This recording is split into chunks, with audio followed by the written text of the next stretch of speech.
Uh, I just want to welcome everyone today to the Foodservice Sales and Marketing Association's webinar. Oh, can you hear me, everybody? Okay. I would just like to welcome everyone today to the Foodservice Sales and Marketing Association's webinar, Food Service Recovery Post-Pandemic, with our special guests, our new SBA Administrator, Isabella Guzman, and our friend, National Restaurant Association President, Tom Bené.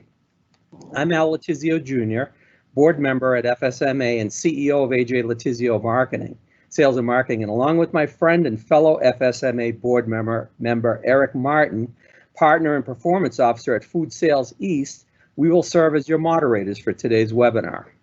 I also welcome the hundreds of restaurant operators and food service professionals from across the country who are also with us today as we get insights from Administrator Guzman and President Bené on what we can all expect from the recovery of our industry this year and going forward.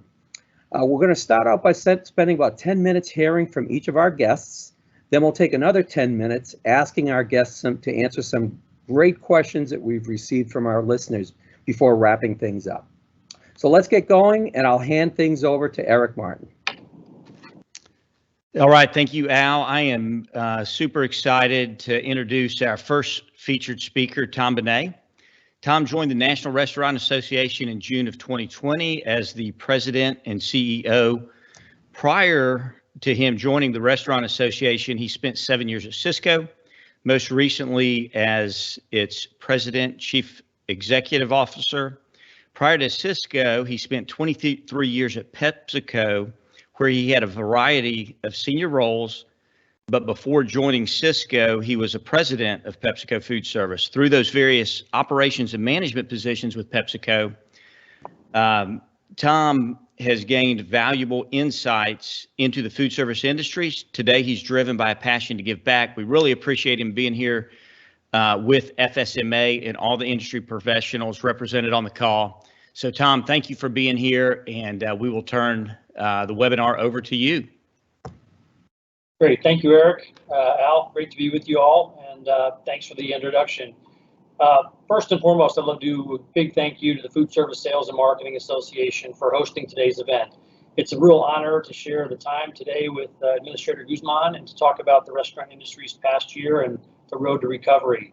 On behalf of the industry, I'd like to thank Administrator Guzman and the team at the Small Business Administration for their incredible work on streamlining the application process and really ensuring that the fund works for the unique needs of our industry. So really excited to be part of this today. Let's start with some encouraging economic news that came out last week from the U.S. Census Bureau. Restaurant sales registered a robust increase in March, with sales totaling over $62 billion, which is up about 13.5% from February sales. Great news for all of us. March represented the second healthiest increase in the last 3 months. Total monthly sales rose more than $11 billion above the recent low that we registered back in December of 2020.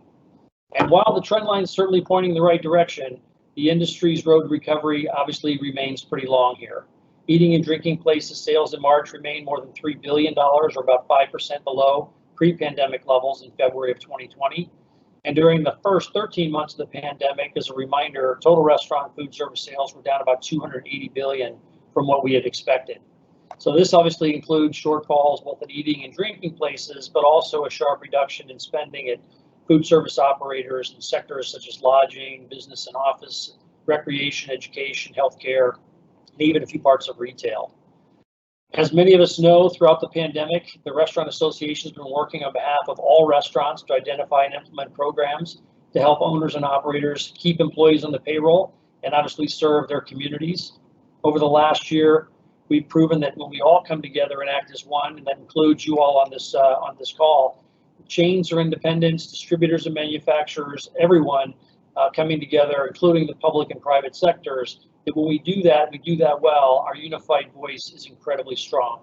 Together, we've been able to make substantive changes to programs over the last year, such as the Paycheck Protection program, that we worked to accommodate more restaurants with that program. We extended the employee retention tax credit, which is really important to many of the operators in the space, and most recently, securing the restaurant-specific revitalization fund that we'll talk about more today. The creation of that $28.6 billion fund is certainly going to be a catalyzing effort in reviving restaurants and saving jobs across the country. It benefits restaurants in every community, injecting much needed capital into this industry. And as I'm sure Administrator Guzman will mention, during the first 3 weeks of the application period, the SBA is going to be prioritizing awarding grants to women-owned, veteran-owned, socially and economically disadvantaged-owned businesses who obviously need the support the most. As you also all know about this industry, the restaurant industry and the margin structure of the industry are actually quite thin or very small. And so restaurants have been operating under capacity restrictions and shutdowns over this past year that has really made it challenging for them to even make ends meet. So these grants are going to enable restaurants to pay mortgage or rent, utilities, pay their supplier bills, certainly pay for payroll and other operational expenses. So we're really excited about the revitalization plan and again, the work that the SBA is doing. As you also know, driven by so many folks, including members of our association, your organization, state association partners, and the manufacturer and distributor communities, we'll have the funds we need to start to bring this thing to recovery, but there's a lot more work that needs to be done. Funds are important and helpful, but coming together as an industry will continue to keep us strong and successful. And while dining rooms are reopening, and that's great news, the industry right now is facing a pretty serious workforce shortage. You probably have heard about this as well, but many employees were forced to leave their jobs due to the restaurant closures or the capacity restrictions. Some even sought work elsewhere to make ends meet for themselves and their families. And so today, the restaurant industry employment rate is still about 2 million jobs below pre-pandemic levels, which as we reopen is putting a lot of pressure and stress on the system. As many of you may know, we do surveys on a regular basis, and in a recent survey that we conducted, 90% of our respondents said that recruiting and retaining employees will likely be more difficult after the pandemic is over than it even was before the pandemic started. And 51% of full service operators that are not open today at maximum capacity say that in big part, the reason for that is that there are not enough employees to adequately staff the restaurant on a full 7-day basis. So certainly something that will be a new and unique challenge to us coming out of this. Through the National Restaurant Association's Educational Foundation, we do have a variety of programs that are designed to really attract this next generation of industry employee and show everyone the opportunities that are available to folks who want to work in this industry.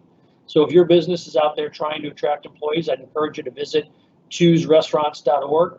This is a website that allows you to find information about what the industry is doing to develop the passions of high school students interested in the culinary arts, as well as helping retiring military service professionals apply their skills in our industry. All really talented and helpful folks for the industry. As you also know, this industry is really built around grit and determination.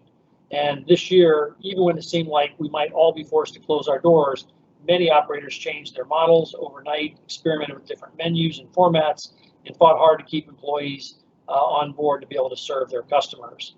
Throughout this industry, from your local diner to your favorite chain, you find stories of resilience and determination. And I thought it might just be helpful to share a couple of those great stories with you. I'm sure you've seen many of them yourselves with your partners in your communities. The impact of the pandemic was obviously very hyper-local, meaning that every community was impacted and some were impacted in different ways.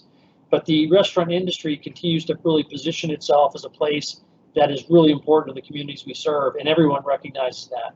There's so many great examples of where folks in communities did great work. One example is in South Carolina, where a local chef brought together 30 other local restaurants to secure CARES Act funding, but not for themselves. They actually secured it so they could support and assist area food pantries, after-school programs, shelters, soup kitchens, to enable the community to get the support and the food that they needed for the community. Large organizations like Darden partnered with Feeding America to help food banks and mobile food pantries to serve those in need, as have many other restaurants around the country. And during the holidays, I even took forth an effort to give restaurants additional support. I challenged the industry supplier community, as well as other associations here in DC who support the industry, to step up to the table and purchase gift cards. One of those challenges was the Cisco Corporation, who turned that challenge into spending over $500,000 to purchase 21,000 gift cards for their frontline workers to support restaurants across the country at the holiday season. Schnucks grocery chain in St. Louis did a similar thing. recently Enterprise Rental Cars and working with us announced that they would be giving $100 restaurant gift cards to their 80,000 employees across the U.S. So just a few examples of some terrific things going on. As you might imagine, I could go on and talk about a lot more, but the headline here for all of us is that the restaurant food service industry truly cares for each other. They care for their employees and the communities that we all live and work in. And we know also that so does America. People everywhere have stepped up to support restaurants during this past year because they know how important it is to their communities where they also live and work. Lastly, I mean, you know, the industry was very hard hit. It's been the first to close and we'll be the last to reopen. But that said, I'm confident that we have a strong future ahead of us, and we will continue moving forward as long as we do that together as one. The work that you all are doing at the Foodservice Sales and Marketing Association is critical for getting our industry back on a path to success. And on behalf of all of us at the National Restaurant Association and our thousands of members across the country, I want to thank you and all of your members for all the work you're doing to contribute to the industry's recovery. Thank you all very much. It's great to be with you. Well, Tom, thank you very much for that. And we appreciate your great insights as always. And we also want to thank you for your strong leadership at the NRA, and especially during these very challenging times when it's appreciated the most by all of us in the industry. So moving on, Isabella Casillas Guzman serves as the 27th administrator of the U.S. Small Business Administration and was sworn in on Wednesday, March 17th, 2021, not too long ago. Administrator Guzman represents the more than 30 million U.S. small businesses and is committed to helping small business owners and entrepreneurs start, grow, and be resilient.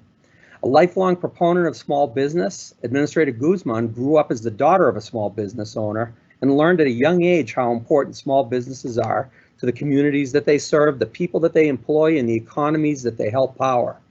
Administrator Guzman previously served as director of the California Office of the Small Business Advocate, where she focused on resilience and most recently helped small business access during the COVID-19, get relief during the COVID-19 pandemic.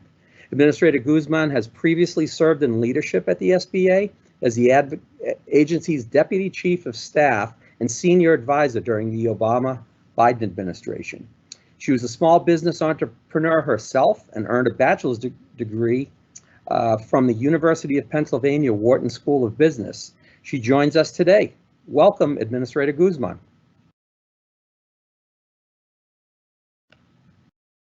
Are you with us? Good afternoon. Hopefully you can hear me all.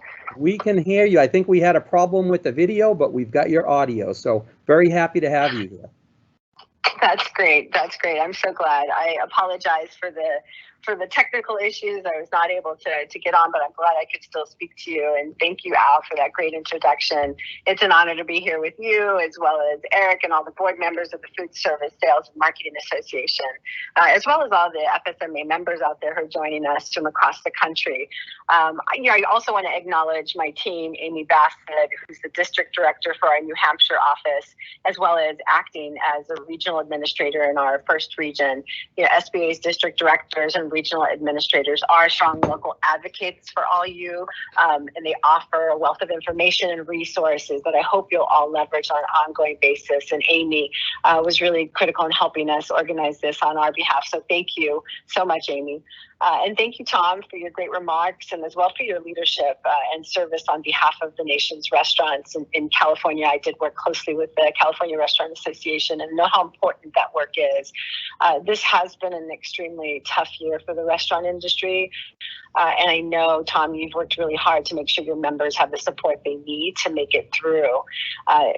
You and your team have especially been an important partner to the SBA in the development of this Restaurant Revitalization Fund that we're here to talk about. Your advocacy and dedication and expertise have been critical to my team.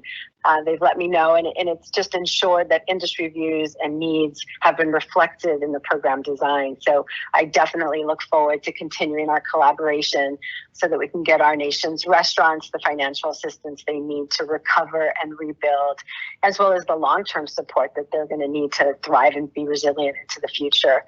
And I know that your organization held its public affairs conference yesterday, I understand, and that as well, they let me know that the Restaurant Revitalization Fund was on on the agenda, as well as post-pandemic trends. So thank you for that. Because while the SBA is laser focused on helping our small businesses recover now, we're also looking ahead to what happens once the pandemic ends and our new normal begins. So thanks to the Biden-Harris administration's Shots in Arms campaign and the dedication of the healthcare workers on the front lines, half of all adults in the U.S. have received at least one dose of the vaccine, and that gives me hope. We will gather in restaurants again, dining with family and friends. I know I miss it so much. We will hold after-work happy hours. We will have power lunches or, pop out of work for a quick lunch from our favorite street vendor or food truck. And so while it's hard to predict what our new normal is going to look like, we definitely know that some things will have been changed forever. But small businesses, our economy's most powerful engine, of course, are up to the challenge to pivot and adapt, as we've been asking them to do, throughout the COVID pandemic. And across industries and sectors, our small businesses have used their innovative spirit and their grit and determination to adjust to the pandemic marketplace, tracking market trends and finding solutions to stay in business and stay alive and stay connected with their customers. And the SBA will pivot and adapt as well, because I believe strongly the SBA can be as entrepreneurial as the entrepreneurs we serve. And our mission-focused agency, truly, very committed people serving our small businesses across the agency, are rising to meet this moment. And just as small businesses are laser-focused on their customers' needs, I've directed my staff to implement the same customer-first approach to the way we design and deliver our programs. And this also means focusing on technology and innovation to simplify processes and achieve our new scale, while committing to equity across all of our programs and initiatives. We want to meet you and the small businesses where they are instead of waiting for them to come to us and try to navigate our complex systems. And this approach is reflected in the $28.6 billion Restaurant Revitalization Fund that will provide this targeted relief to our nation's food and beverage service small businesses. The restaurant fund was the biggest ticket item for small businesses in the American Rescue Plan that was signed into law last month in March by President Biden. And the reason for that is because both Congress and the president, really the American people, recognize that restaurants were among the businesses that were first to close and will likely be among the last to fully reopen. Millions of workers have been impacted, including, I know, many from FSMA. So this past weekend, we started rolling out information and distributing program details as we expect to open that application portal for the restaurant fund soon and want to help businesses get ready to apply. We know that outreach is really critical. And right now we're reaching out to groups like yours to help us get the word out that help is here. Even our customer service hotline is live, 8 a.m. to 8 p.m. Eastern Standard Time, Monday through Friday. Really pleased with this, this added commitment to support in 10 languages from experts who will have a direct line to our leadership to triage any decisions in real time. And so hopefully we can drop this in the chat, but the number is 844-279-8898. 844-279-8898. I'm making a point of it just because we are going to definitely be responsive as we go through this, as again, we're trying to be customer first and make sure that this program, which we recognize is so needed, is accessible. And again, this program was designed with end users in mind, paying particular attention to how they've been running their businesses in the marketplace and their reality that they've been facing over the past over a year now. Grant amounts will range from $1,000 to $5 million per location. As I'm sure you're familiar with, a $10 million total for each entity. Because we know that the smallest businesses, as well as minority-owned businesses, as an example, have suffered the most from this pandemic, Congress did include language in the American Rescue Plan that mandates a 21-day priority period for small businesses owned by women, veterans, and socially or economically disadvantaged small businesses. And it also includes, businesses. It also includes a $9.5 billion set aside for smaller and smallest businesses. And this is in line with the Biden-Harris administration's focus on equity. vision that I'm committed to at the SBA to ensure that our programs support all businesses, especially those that have been historically underserved or left out, because equity matters for all of us if we're going to build an economy that works for everybody. And we need all of our businesses to survive and thrive in order to recover. So Congress has directed us accordingly. And in addition, they've directed us to define restaurants very expansively to ensure that we are reaching the smallest businesses and that they're not left behind. So not only traditional restaurants, but as well food stands and food trucks and food carts and breweries, tap rooms, taverns, bars, they all qualify. And there are really key design elements that we believe will help us meet businesses where they are. We've teamed with ecosystem partners like point of sale vendors so that businesses can access the program and get support in a platform they're familiar with, online applications in 2 languages at SBA, as well as with support in 8 more languages and translations in up to 16. As well, we've added a very user-intuitive application with Walk Me features so that you can hover over the descriptions and get guidance throughout the application. We understand that those features are critical to being able to navigate any of these government programs, and we want this relief to be accessible to all. The SBA understands that the food service industry as well is much bigger than the restaurants, from manufacturers to wholesale distributors to the sales and marketing professionals that you represent through FSMA. You are part of this larger economic sector that generates $425 billion in annual sales. And we recognize that you've also been hit hard by this pandemic. So we are here to help you and every other small business in America to get back on your feet. We do have other programs that I want to make sure that I mention as well. Our Paycheck Protection program has approved 4.7 million loans, averaging about 50,000 each in 2021 alone. And just like our other programs, our economic injury disaster loans, they've been helping businesses survive this time. More than 200 billion in loans since April 2020 with EIDL. So we definitely want to make sure that you're aware of these resources and that you know that you can come to the SBA as a partner and for resources. And I'm proud to say that the businesses with fewer than 20 employees have reached 94% of PPP in our current round. And so that's great news in terms of our reach to the hardest hit small businesses. I know that there's a great example of Alpha Coffee in Cottonwood Heights in Utah. It's one of those small businesses that Colonel Carl Churchill and his wife Lori started. It was an online coffee retailer in 2010, but now in 2020, of course, when the pandemic hit, it expanded to a brick and mortar operation with 20 employees with plans to open a second and third location. A common story I've heard so much of folks positioned to expand right when COVID hit. They were able to keep their staff thankfully employed and their doors open for online ordering and curbside pickup as so many businesses pivoted to that model, in part because of the PPP loan that they got from the SBA. And so it gives us great pride that these programs are being leveraged to help the industry. They also applied for the EIDL loan, which allowed them to continue to grow. And they're now in the process of opening their third location.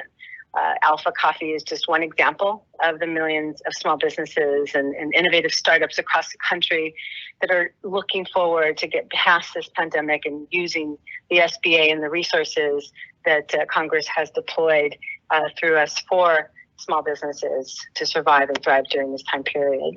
The SBA wants to be there to help with immediate relief and long-term recovery, and we want to connect all entrepreneurs with capital as well as markets. We recognize the revenue side of the equation, and we have programs to help businesses around accessing the federal marketplace or global trade and beyond, as well. And in addition to the networks to ensure that small businesses of today and tomorrow have the resources they need to build back better. So I hope you'll go to sba.gov to find out more about how we can help you and connect with our local partners, our district offices, our resource partners on the ground, like the small business development centers and the women's business centers and the veterans business centers as well. They can help during this time, not only helping pivoting and adopting e-commerce, new marketing strategies, et cetera, as well as post-pandemic and accessing marketplaces. America already has the entrepreneurial spirit to build back better. All we need to do is give that spirit the support it needs to soar. And I really believe that wholeheartedly. And what I enjoy more than anything about leading the SBA in this just over a month time period is serving as the voice of small business for across America. And I want our entrepreneurs to feel like the giants that they are in our economy. We know what impact they have individually as well as collectively, and I want them to be recognized, and I'll have make sure that they have a seat at the table so that I can represent small businesses and their issues. I am committed to supporting the SBA to do all of that by bringing back America's small businesses, creating jobs, and building an equitable economy that works for everyone. And so I just wanted to thank you again for having me here today. I know we're going to join for some questions right now with Tom, but it's been a pleasure to share a little bit more about SBA. And I know we've shared some details about the Restaurants Revitalization Fund program, and more will come shortly as we move in position to roll this out, as we know that the funds are needed now. Thank you so much. Great. Thank you so much, Administrator Guzman, for being here with us today and for your message to all the industry professionals that are with us today. We are going to transition to questions. So the first question is for Tom. Tom, one of our listeners asked, do you see a prolonged, moderate, or robust growth curve over the next 5 years? Well, 5 years is a long period of time to try to forecast, but I think we see probably between prolonged and moderate. If you think about the industry outlooks for 2021 really show recoveries kind of late in the year and into 2022. Consumer reluctance around full service sit down, I think, is going to continue to persist for a while until we get more of the country fully vaccinated. But the good news is there's a ton of pent up demand, and we're starting to see that certainly in geographies and markets where consumers are able to get outside, where the conditions are such that they can feel comfortable and safe. And so we're hopeful that it won't be too prolonged, but there's some early signs of success, but time's going to tell here. Right. Fantastic. Thank you. The next question is for Administrator Guzman. We are concerned that the Restaurant Revitalization Act is underfunded for the number of businesses that can apply and need this assistance. I see that there is excess money from the last PPP program. Will the SBA be able to transfer funds into the Revitalization Act to make sure all businesses get funded according to the bill's outline? Yes, unfortunately, funds appropriated for PPP by Congress cannot be transferred to be used for any other purpose. New legislation would be required to change or add funds to the Restaurant Revitalization Fund program. The PPP program itself, which currently expires at the end of next month, has been providing an important lifeline for many small businesses, and it has been being utilized on a daily basis. We've provided 9.8 million PPP loans, more than $760 billion in funds. In 2021 alone, I mentioned earlier, the loans total over $240 billion. But those funds are continuing to be used. But bottom line is that we recognize that demand is going to be higher than funds available. We know that it's a first come, first serve basis program, that there are these priority periods and set asides, but that we're not going to be able to serve all businesses. But we encourage everyone to please apply. We need to know what that demand and need is, and so we hope that you will encourage that you as members will apply, as well as encourage folks in your network to take advantage of this program. Great, thank you for that. The next question is for Tom. Tom, what are some of the creative ideas you're seeing restaurant owners devise and implement to help them survive and thrive in a more sustainable fashion as we move through COVID restrictions? Well, I think we've all been out at all. You've experienced some of these things. Meal kits have been really popular, and restaurants have done a great job of kind of partially prepared or fully prepared meal kits for consumers to take home. We've seen things like alcohol to go, which has been a huge lifeline for the industry, and we're very appreciative of so many of the government agencies who come together both federally and locally to support some of those efforts. Some have started to sell groceries. I don't know if that will continue, but you saw folks who had the ability to provide additional products that were in need by consumers. And then clearly the use of technology has spiked, and we think about 5 years have been gained on the technology slope here over the last year, meaning more and more operators are using technology. Little things like QR codes or contactless payment, we think are definitely here to stay.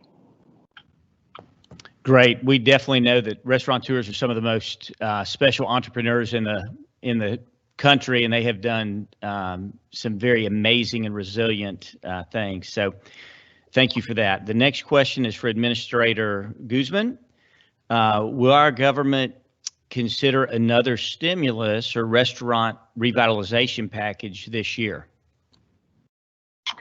As I shared, yes, I mean, demand is going to be from the eligible businesses alone will exceed the $28.6 billion that we currently have allocated through the Restaurant Revitalization Fund. Our focus right now is, of course, on getting this program launched and funding out as efficiently as possible, making sure that it gets into the hands of the businesses who it was intended to serve, and so that we can help as many restaurants as we can to recover and survive in this marketplace. So we appreciate the ability to get this out. I know any future funding, of course, must be authorized by Congress. As I said, I serve as the voice of small business, but you all individually have a voice as well. We encourage everyone who's interested and eligible to apply, regardless of the current funding levels. We definitely need to know the demand. Congress needs to know the demand. And if the funding runs out before your application is processed, you will be counted, and this information will be shared with Congress. So your application is your voice in this case. It's your chance to let our policymakers know what support is needed out there. Fantastic. I think Al is telling me we're up against a hard stop. Al, I'm going to turn it back over to you. Well, hey, I just wanted to say, and thank you, Eric, Administrator Guzman, NRA President Bené. Our time together has gone by very quickly. We've gone about 10 minutes over our time. We appreciate everybody who has been watching and listening across the country. And on behalf of the Foodservice Sales and Marketing Association and my colleague and friend Eric Martin and all of these hundreds of restaurateurs and food service professionals who are listening across the country, we thank you very much for you being with us today to share your insights and answering our questions. We hope that you'll consider joining us again, because I think that we'll have some additional information, and we want to keep this fresh. We're going to have a recorded version of this on the FSMA website for those who were not able to listen in today, or for those who are here and would like to pass this information along to others. FSMA wants to be a part of the solution along with the food service industry. That's what we're here to do. So thank you. I also want to thank our producer, Adam Letizio, and FSMA's director, Barry Maloney, and also Amy Bassett, who is our district director here in New Hampshire, who helped facilitate this. I'm Al Letizio Jr. with FSMA. Thank you all for joining us today, and I hope to see you again on our next food industry webinar.